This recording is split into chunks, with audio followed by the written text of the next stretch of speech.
But we're excited today in honor of Diwali. Diwali, we know that in our community on Sunday, they had a celebration. And then this Sunday at 4 p.m., I think it is 4 or 5 p.m. I have to check that, in Booth Auditorium, there will be another celebration of dancing and food and cultural learning. So would encourage you, if you're listening, to consider coming out the booth for that great spectacular festival celebration put on by the Sachdevas, who are professors at the medical school, and our med school students really join in with that. So today, as you know, you've been journeying with us in our different convocations. We've been exploring different ideas, and today we focus in on a world religious tradition and philosophical ideas that we could spend the rest of our lives talking about and barely scratch the surface. So today, we're not going to expect our speaker to cover every possible angle in a 45-minute talk, but we are so excited to have our speaker today. And I have to admit, as we encountered each other just 10 minutes ago was the first time you and I had spoken ever, but you had come highly recommended. And actually, I had searched some academic places and your name came up twice. And I thought, whoa, here is a person we're going to reach out to. So let me give you just a basic introduction. So Swami, I want to make sure I pronounce your name correctly here. Swami Narasimhananda. Yeah, it's pronounced as one word, Narasimhananda. There's no break. Yeah. Okay. Yeah. Has been a monk for 24 years in the Ramakrishna mission. And he's presently the secretary, where he runs a higher secondary school, kindergarten, polyclinic as a way of expressing his devotion to God. He has been an editor of an English monthly journal that focused on humanities and social sciences. And this is, I think, in many of his works, he has published in Hindi, English, Sanskrit, Malayalam, Bengali, and Tamil. So your scholarship, your work to humanity, I greatly appreciate, and especially take your evening to hang out with us. So thank you so much for your time, and we'll turn this over to you. Thank you, and thank you very much for reaching out to me, Rob. Robert, isn't it? It is Robert. Yeah. So I'm very happy to have this opportunity to talk with Pikeville. How is it pronounced? Pikeville University? UPike? Yeah, University of Pikeville. Yep. Yeah, University of Pikeville. And it was a surprise to get a message from Rob, and I was like, okay, and very kind message and a kind introduction. And Robert offered me two choices: either speak on Diwali or you speak on how to seek God. So Diwali, of course, what I gathered was not many people might know the cultural significance of Diwali, and also might not know about the philosophical or the spiritual, that is the practice element of seeking God in Hinduism or Sanatana Dharma. Diwali, I would like to start from Diwali. Diwali, as we all know, is a festival of lights, where lights are lit all around, and we have fireworks and of course a lot of sweets. In India, most of the celebrations, most of the festivities, they have a large element connected with the dining table. So we are all very fond of eating. So yeah, huge number of sweets. And then Diwali, there is somehow throughout the spiritual texts or sacred texts of Sanatana Dharma, there is a strong connection between knowledge or between self-knowledge and light. So this theme of light keeps on coming everywhere. If you take the Upanishads, there is light. And then there is the idea that you are self-luminous. One is self-evident, self-luminous. That is, one does not depend on something external to understand oneself. That is a theme which runs throughout across various traditions, as Rob rightly said. if one were to even scratch the surface of Sanatana Dharma, it might require an entire lifetime to do that. So Diwali has two contexts, as it is mentioned in the Puranas. Puranas basically, Swami Vivekananda called them historical novels. So Puranas are basically texts which bring out abstruse philosophical truths in a language, in a storytelling format that people can understand, in a novel kind of format. And so there is one reason of Diwali, that is when one asura or a demon called Narakasura was killed, and there is another demoness called Holika who is killed in Holi. There is another festival. So this Narakasura was killed, and there is a victory of good over evil. And then there is another reason where, so this Narakasura killing, it is associated with Sri Krishna. Then there is another cause for Diwali, where the avatara or incarnation of Sri Ramachandra, Sri Rama, returns to Ayodhya after killing Ravana. So Ayodhya is his birthplace and also his kingdom. He returns to Ayodhya after killing Ravana. So Diwali is celebrated commemorating that. So these are the two things. Towards east of India, Diwali is also celebrated as a worship, day of worship of Kali, goddess Kali.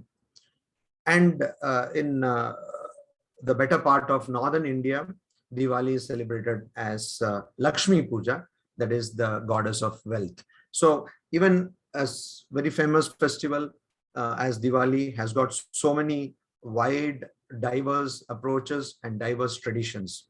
But what is important in all these is that Diwali signifies the conquest or victory of the good over evil, of prosperity over adversity.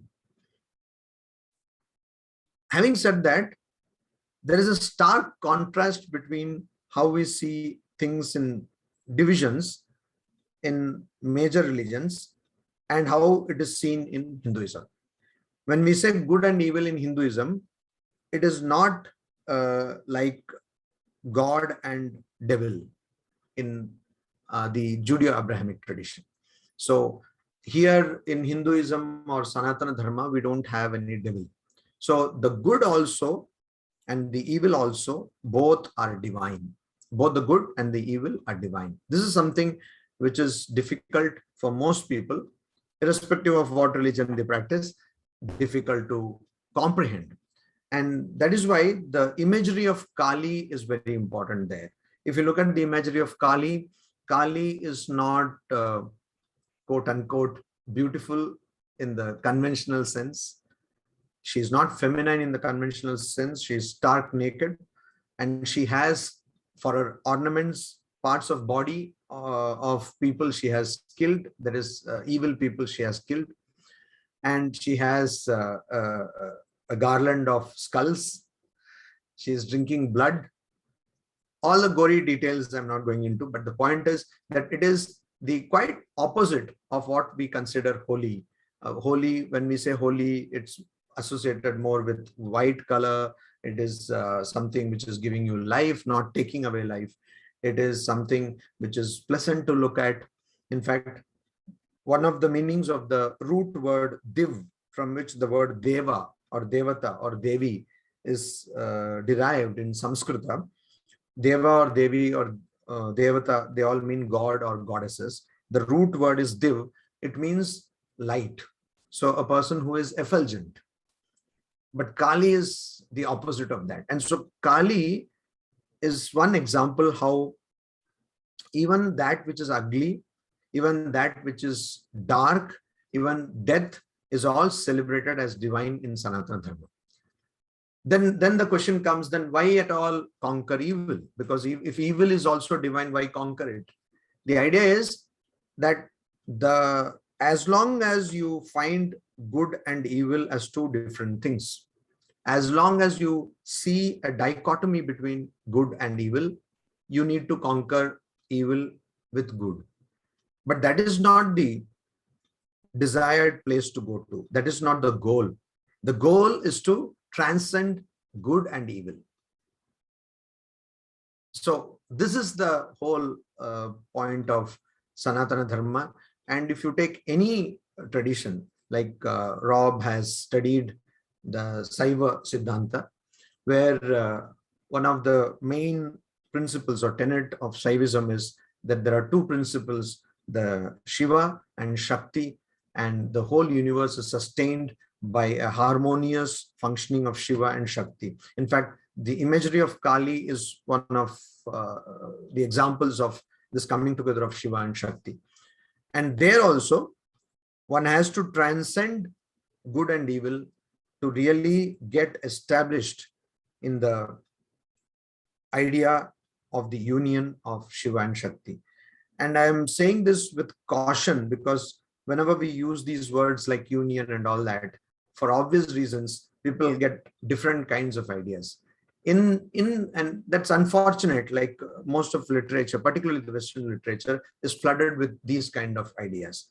In Sanatana Dharma, when union is talked of, or when harmony is talked of, it is a state when one can go beyond the effects of circumstances. This is again undercurrent you would find in all Sanatana Dharma texts, that a person is considered to have arrived, a person is considered to be the knower of self or God or divine principle, if that person is not bothered or is not disturbed, perturbed by the external circumstances. So the person acts the same, even if it is a circumstance of misery, the person is same, even if there is happiness. So this kind of a, but that is not stoicism.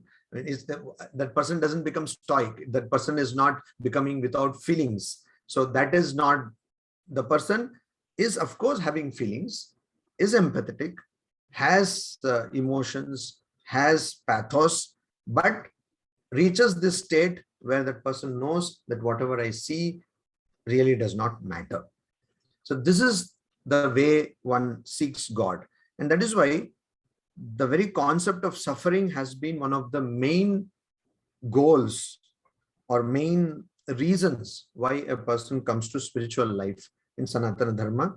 The earliest philosophy which we can find is called the Sankhya philosophy, which is very old, and we don't get the original text of the aphorisms or the formula-like sentences written, which are called sutras. We don't get the original Sankhya Sutras, but we get a different text called Sankhya Karika, written by a person called Ishwara Krishna. And there it is said that a person who is afflicted by three kinds of suffering approaches religion. So religion has been always seen as an antidote to suffering. Religion has been seen as the path which, if you follow, you will reach a place where you would not be disturbed by suffering. And when a Sanatana Dharma suffering is talked of, it includes happiness. Misery and happiness both form part of suffering. So happiness is when you don't realize that you are suffering. Misery is when you really know that you are suffering. That's the difference. The very fact that external circumstances have any influence on me is the state of suffering. So how to see God? God is, I would say, to a very great extent or very emphatically, God has been focused on the self in Sanatana Dharma. Even when it is about a completely devotional path, like say the path of worship of Sri Krishna. So Sri Krishna is worshipped, but the connection which is drawn is with oneself. So it is my Krishna. I love my Krishna. I feed my Krishna. I take Krishna to bed, means make him sleep. Okay. I take Krishna, I bathe Krishna, I clothe Krishna, all that. So there are people, as we speak even now, even youngsters who do this in India. They have some form of Krishna and they first feed Krishna, and then so there is a personal involvement to a large extent in all the spiritual paths in Sanatana Dharma. So God is there, but God per se, that is God separately, is not what matters. God vis-a-vis me, how I treat God, how I look upon God is what really matters. And so when I say how to seek God, first of all, God is how I see God or how I experience God. Most people, most Hindus would not know how to explain many truths contained in, say, the Bhagavad Gita or the Upanishads or the Vedas. But if you ask any Hindu, no matter what spiritual path they are practicing, many are not even aware that they are practicing a spiritual path. That's an interesting thing because it's not very structured. But if you ask a Hindu what spiritual path they are practicing, they are sure of one thing, that there's something, they are practicing it.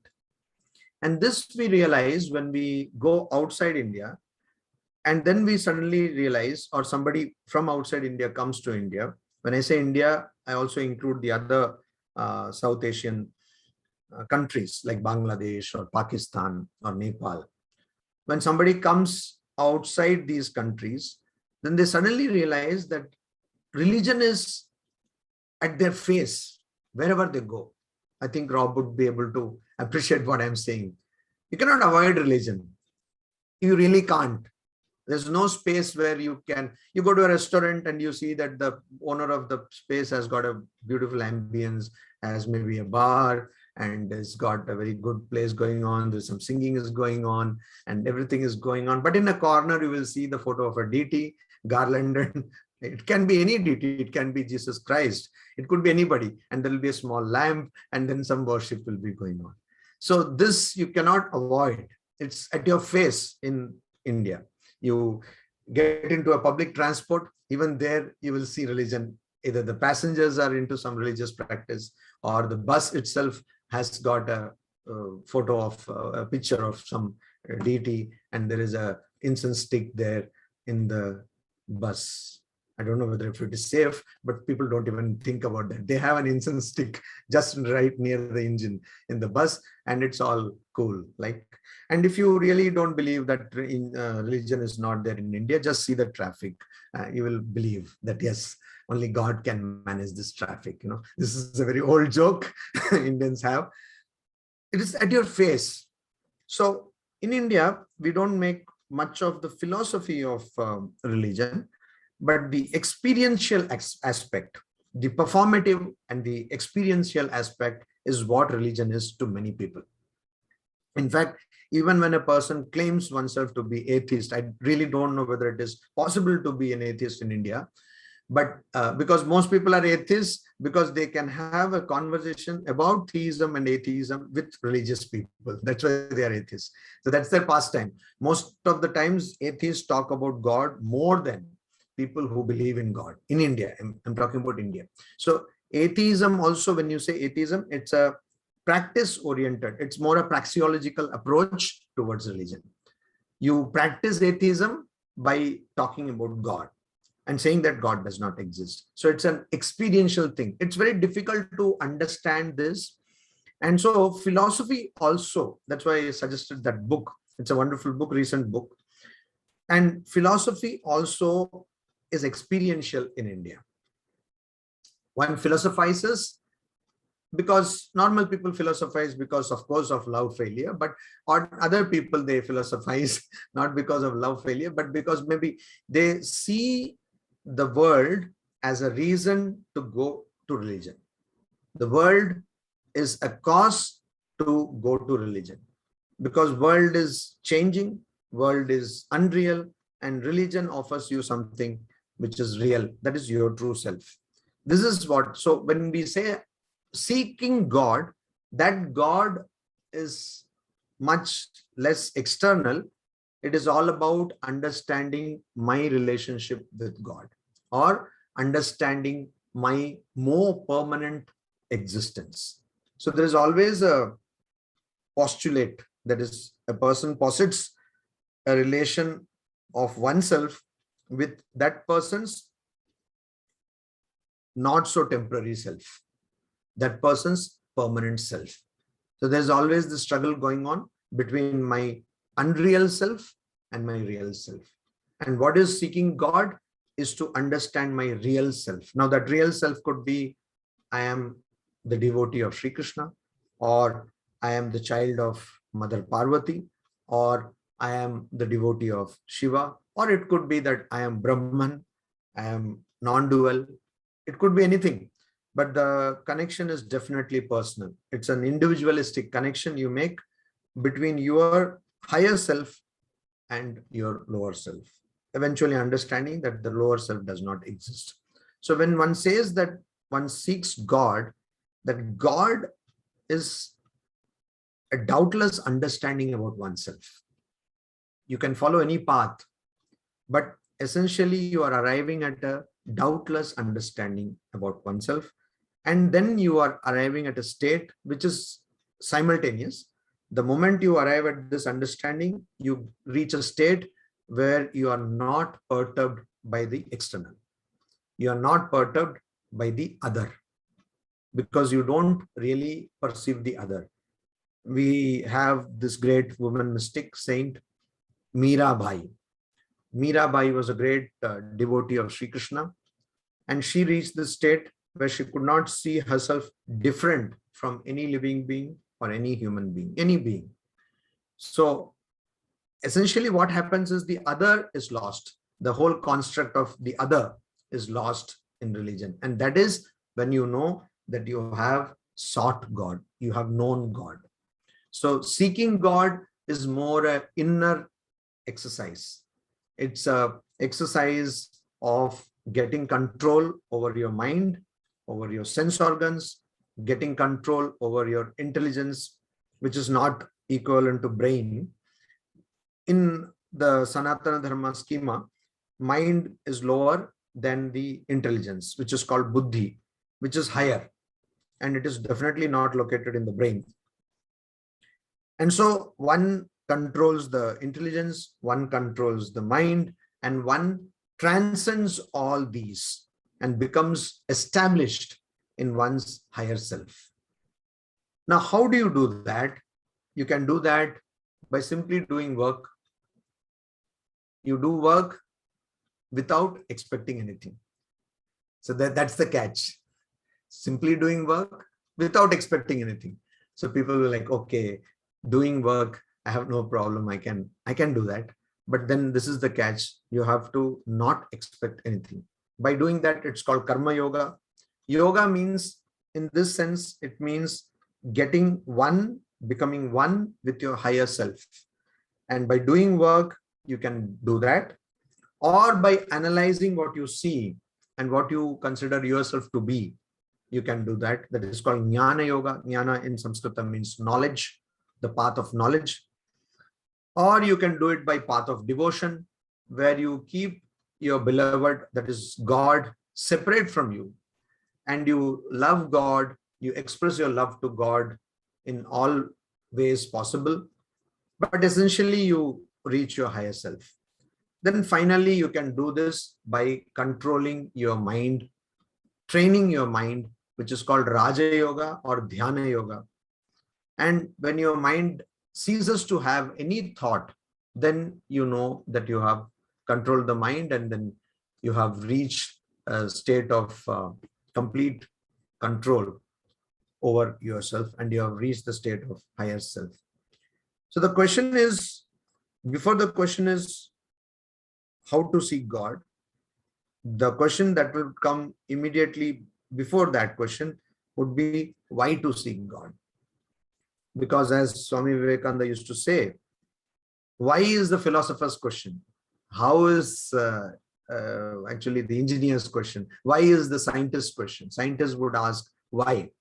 So why should I seek God? Life is okay. I have no problem, and everything is taken care of by Google. So why should I? Yeah, why should I seek God? There's no point in confusing and complicating things. So then that's what I told you. The cause or the reason, the logic, rational to seek God, for seeking God, is suffering. Because there is suffering, that's the logic given by Bhagavan Buddha, Lord Buddha. That's the logic given by Mahavir Jaina. That's the logic given by Guru Nanak. In fact, most Eastern tradition, or almost all Eastern traditions, give this logic. They say that because there is suffering, you have to seek God, because God offers you a condition or a status, a life without suffering. Now, when I say that, one might think that this is without suffering. That means one becomes stoic, or one becomes like a wall. No, you have no suffering, but you continue to experience. So this is an experience devoid of suffering. So you can, it's like a win-win situation. You can enjoy the world in a more constructive and in a more involved and more immersive manner, as virtual reality likes to use this word, immersive experience. So the world becomes more immersive to you. This experience becomes a complete experience because you're not bothered about the tomorrow, or you're not bothered about what will happen when this experience will end, because you have placed yourself beyond this experience. So that is how, so it is the best psychedelic drug anyone can have. That is a spiritual practice. In fact, many spiritual giants or spiritual luminaries have compared spiritual life to some kind of drug or liquor. It is intoxicating. If you, for example, see the tradition of Sufism, you will find most of the songs written by Sufis. They are, so what is Sufism? It is a interpretation of Islam from South Asia. When Islam came to South Asia, and when South Asia has got this tremendous influence of practice and meditation, Islam was seen in that sense, and people started meditating. Islamic saints started meditating, and Sufism was born. It was born in India.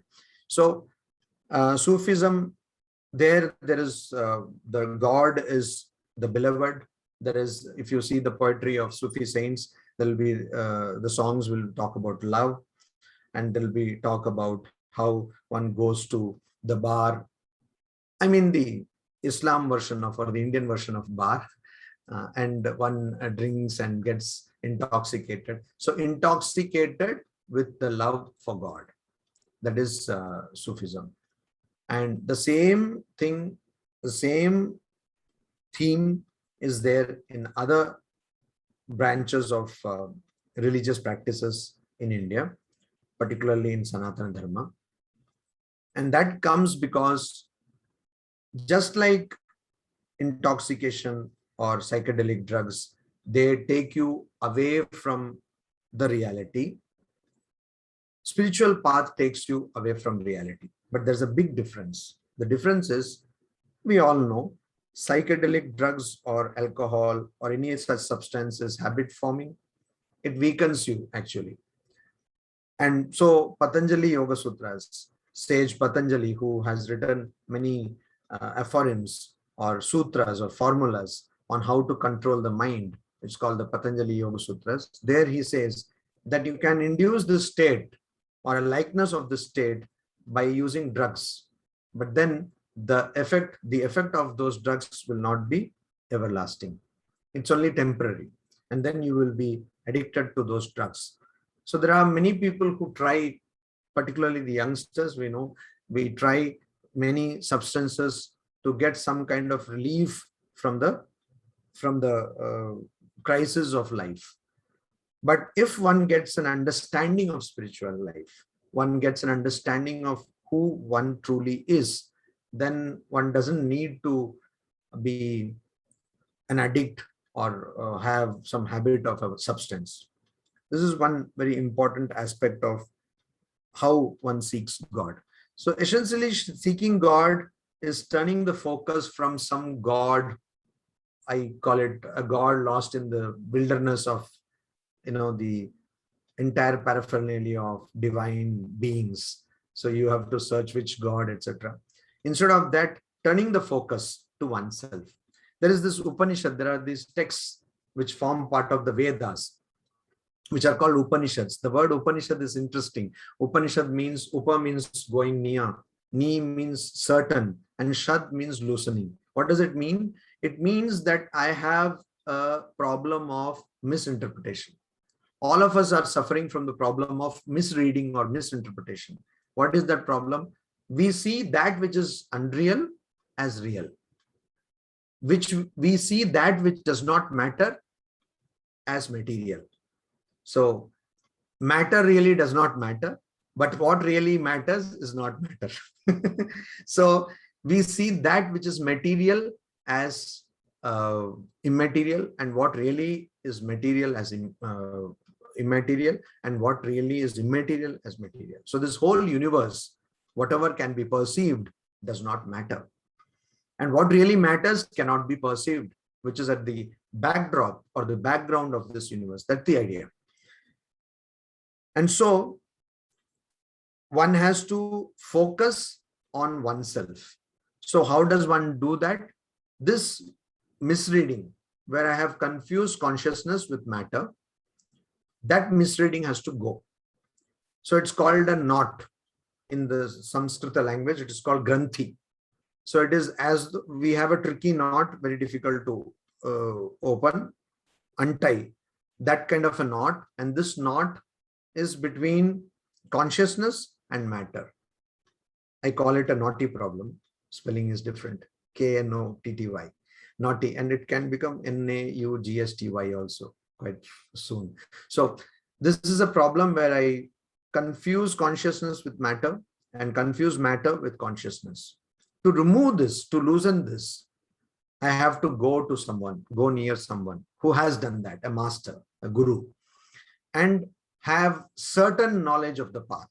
So the texts which talk of these truths are called Upanishads. In such a Upanishad, most of the Upanishads are in a story format. They are in a format of conversation, dialogue. So there is this more famous Upanishad where a young boy named Nachiketa goes to the god of death. As I told you earlier, in Sanatana Dharma, everything has got God. So death also has got God. We have no problem. We have just distributed departments and ministries to everyone. Okay, so now it is raining here. So that is controlled by Varun Bhagavan, Varun God. There is a God for rain. There is a God for fire. So this god of death called Yama, this Nachiketa goes and asks him what happens after death. I hear many people say that I exist after death. Some say that I don't exist. So I'm really not clear. Please help me out. What happens after death? And Yama gives him a lot of, he tries to seduce him, not in that sexual, physical sense, but he tries to tempt him. He tries to tempt him. He said, take as much money you want, take as many women you want, take as much gold you want, take as many horses you want. Maybe that was the idea of automobile at that time. Take as many chariots you want. Mercedes or BMW were not available at that time, I guess. So take all these you want, but do not ask this question. Don't ask me this question. And finally, Nachiketa is adamant. He's saying no, he's stubborn. He's saying no, I want to ask this question. And then Yama is happy, and that was a test. And then he gives the answer. And the first time a person goes and studies Kathopanishad, one might be thrilled. Oh, I will get this answer. But again, there is a catch. One has to practice this, and then one will get the answer. The texts themselves do not provide any answer. They just provide you the map, the road map. In fact, Vedas are the only religious texts in the entire world, in the entire religious history, which say that they are of not much importance. In Vedas say that you cannot attain the truth by studying the Vedas. So just by studying the Vedas, one cannot attain the truth. You can know where to look for the truth, but you have to attain it for yourself. So they are very bold to say that. And so during the course of his teaching to this young boy named Nachiketa, the Lord of Death, or Lord of Death, of course not Voldemort, but God of Death, not Voldemort. Yeah.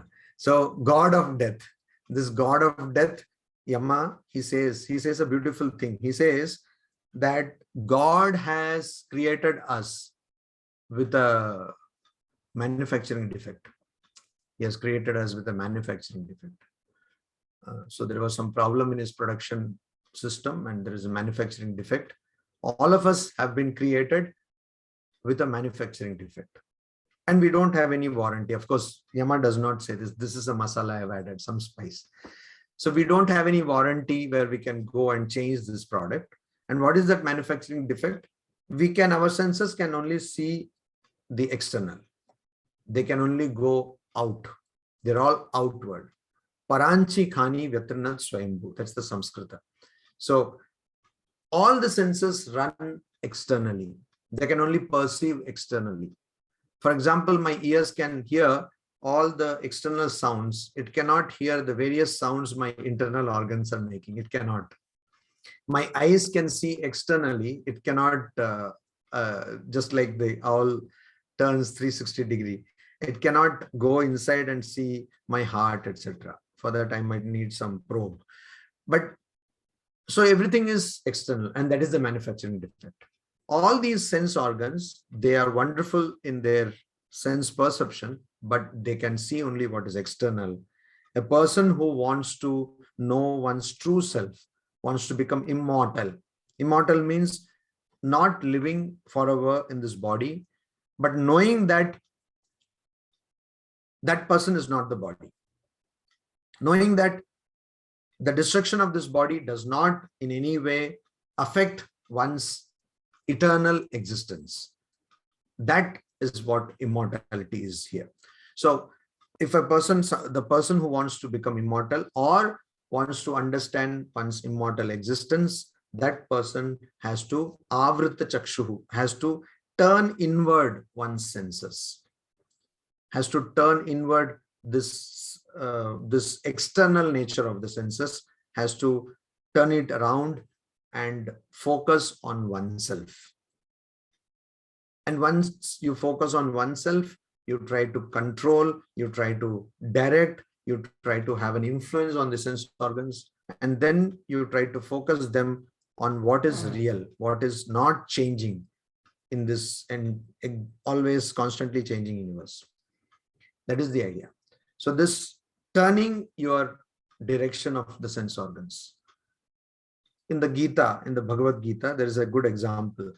As a tortoise, a turtle, and all the limbs of the turtle, when turtle feels endangered, when it feels some risk, it will draw its limbs, the neck and all the feet.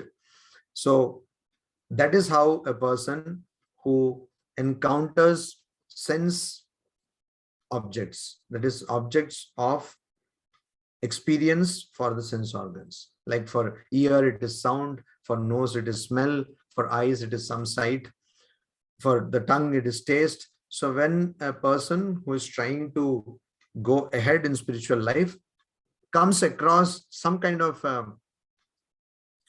sense experience, that person pulls one's limbs inside. That means makes a choice, an informed choice not to get involved in the sense experience.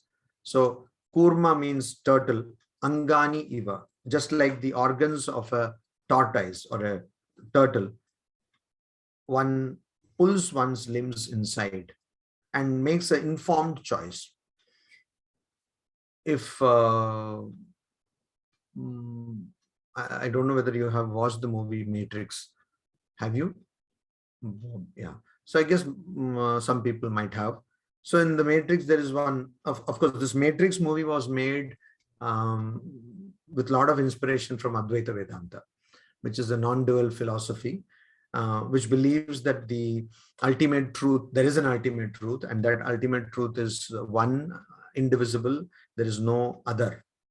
So in that, there is a scene where a person is offered two pills, a blue pill and a red pill. So that's again taken from an idea that in life there are two paths you can take. One is the path of the prayer. Prayer means, I call it the pleasurable, the path which is pleasurable. And then there is the path which is called Shreya. Shreya is the path which is preferable. So for a person who is obese, maybe the extra large burger would be, of course it is pleasurable, but it is not preferable. So that kind of a thing. Every moment in our lives, we have to make this choice, whether I opt for the blue pill or the red pill, whether I go for the pleasurable or the preferable. The prayer means priya, means pleasurable, and the shreya, that means which will really do good to me, which will be good to me, which is where I feel good and which is really good for me. So that is the difference, pleasurable and preferable. And the constant thinking, constant analysis, and constant choosing. So this choice is a constant choice. This choosing between the alternatives is a constant thing which I have to engage in. It's not that it will end one day. I have to engage in this constantly. That is the essence of spiritual life, according to Sanatana Dharma. Now, the nitty-gritties may differ, the details may differ, but this is what one has to do. One has to go into the world and constantly analyze the experiences and discern the real from the unreal. Sift the real from the unreal. And that's why the example is given of a mythical swan, which is called Paramahamsa. So the great swan. This swan can drink milk, and if there is adulteration in milk, water is there, it can remove water from milk. So that which is real in this universe, that which is really, that which matters, you remove that, separate it from that which is immaterial, that which does not matter. And this exercise is very important. It is called Viveka. It is called discernment. Viveka also means intelligence, but here it means discerning the real from the unreal. And all spiritual paths, they have this as the first step in spiritual path. Asking this question, which road should I take? Should it be the road of the pleasurable or the preferable? Once this is done, then there is the path of, there's a word in Sanskrit, it's called aparigraha. Aparigraha. Aparigraha means not owning that which belongs to the other. Not owning that which belongs to the other. It's quite a peculiar kind of definition. What it means is you have only that which is really necessary for you. Which is really necessary for you. We can compare it with minimalist lifestyle.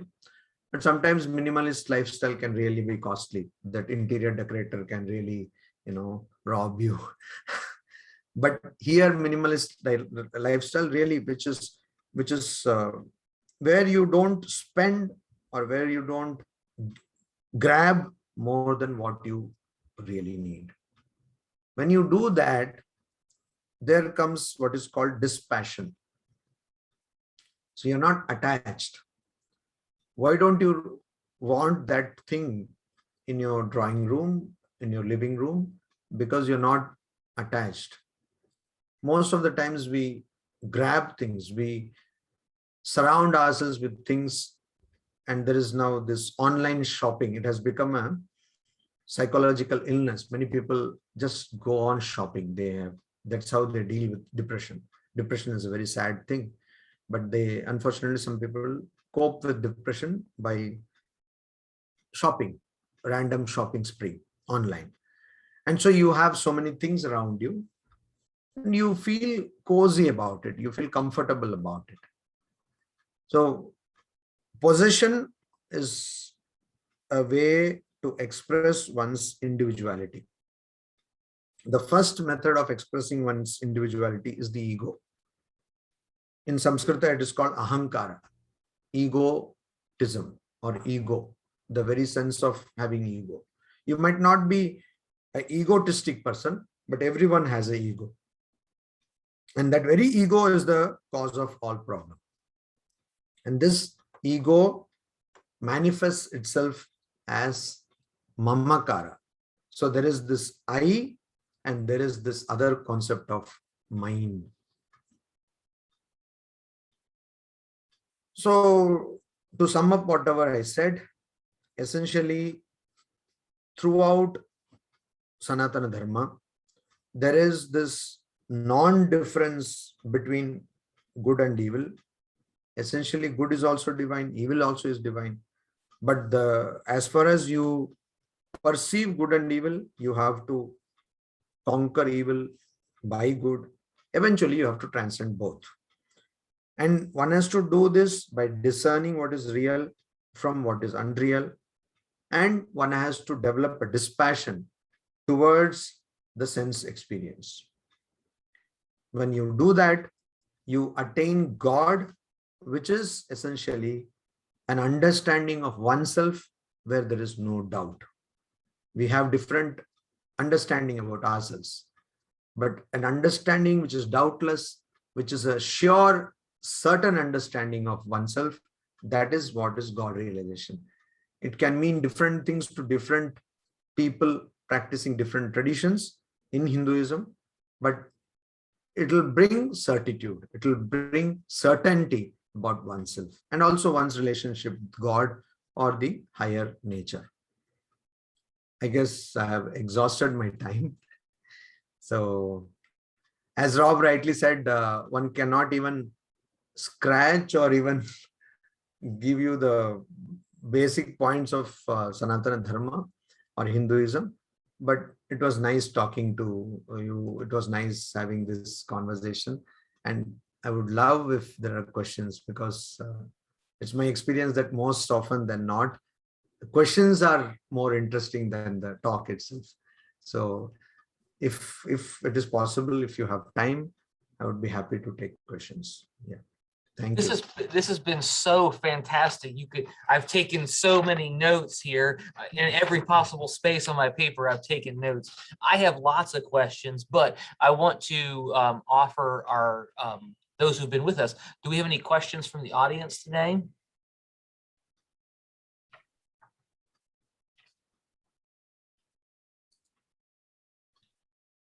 Well, if not, I want to offer a question.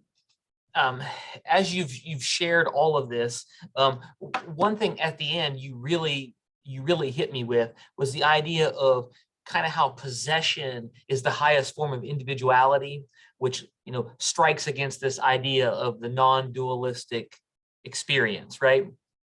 And in Christianity, of course, we would talk about like sin nature that leads people towards individuality and choosing the other.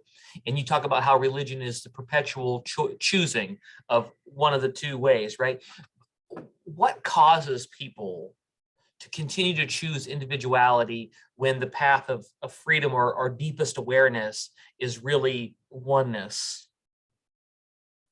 This question is, of course, a frequently asked question in all the sacred texts, including the Upanishads. And the question is really answered by not giving an answer. The question is answered by saying that, okay, the question is, how did a person who is consciousness become embroiled or entangled in this state where that person suddenly starts believing that I am this body and mind? How did you get trapped? That's the question, right? So the answer is that happened because of ignorance. Now, where did this ignorance come from? We don't know. When did it begin? We don't know. And so there is a counter question. They say, how does it matter? It doesn't matter. Even if you know when ignorance began, when it began, will it remove ignorance? Will it remove misery? The question is answered, no, it will not. So don't bother about it. Let us concentrate on how to remove this ignorance. That is how it is answered. And I know it's not an answer, as I told you in the beginning, but this condition of being embodied, this condition of being stuck in this individualistic existence. So thinking of myself as I and having something as mine is considered to be bondage. These two are considered to be different manifestations of bondage. Question is, how did I end up here? Because of ignorance. When did it start? I don't know. And I don't care to know. I am just bothered how to put an end to it. So and that is why all spiritual luminaries, they will say, it is there. Ignorance is there. Swami Vivekananda says, it is called Maya, it is called Avidya, etc. So Maya, he says, is a statement of facts. The fact that one gets angry or one gets jealous, it's a fact. It might be real that you are not this body or mind one who gets jealous or angry. But the fact remains that now I am experiencing anger or jealousy. So Maya, or the state of ignorance, is a state of the factual. But my nature is beyond the factual. It's transcending the factual. And I have to understand that nature. I have to align myself with that nature. I have to realize that nature. That's the idea. So the question is kind of circumvented. It said that no, ignorance is there. We have just given it a name. It's ignorance, or it is avidya, adhyasa. Adhyasa means superimposition, or maya. But anyway, it doesn't matter. Whatever it is, you call it by any other name. We have to just get rid of that, or we have to understand what we truly are. So this is how it is presented. That's not an explanation, but that's how it is presented. I think that's really helpful. That's I mean, rather than getting lost in the weeds of trying to find the origins, just dealing with how it's impacting oneself in the distraction of that pursuit of knowing the oneness. So that's really, really helpful. This has been so good today. I really appreciate your time. For our panel, for those who joined us, we'll say come back next week. We have Dr. Ryan Burge, who is a scholar on the spiritual but not religious movement in the United States. He'll be sharing with us next week. So for the rest of you, y'all can sign off, and I'll talk to our speaker for a second. We just have a couple orders of business to cover, but for the rest of y'all, thanks so much for being with us today.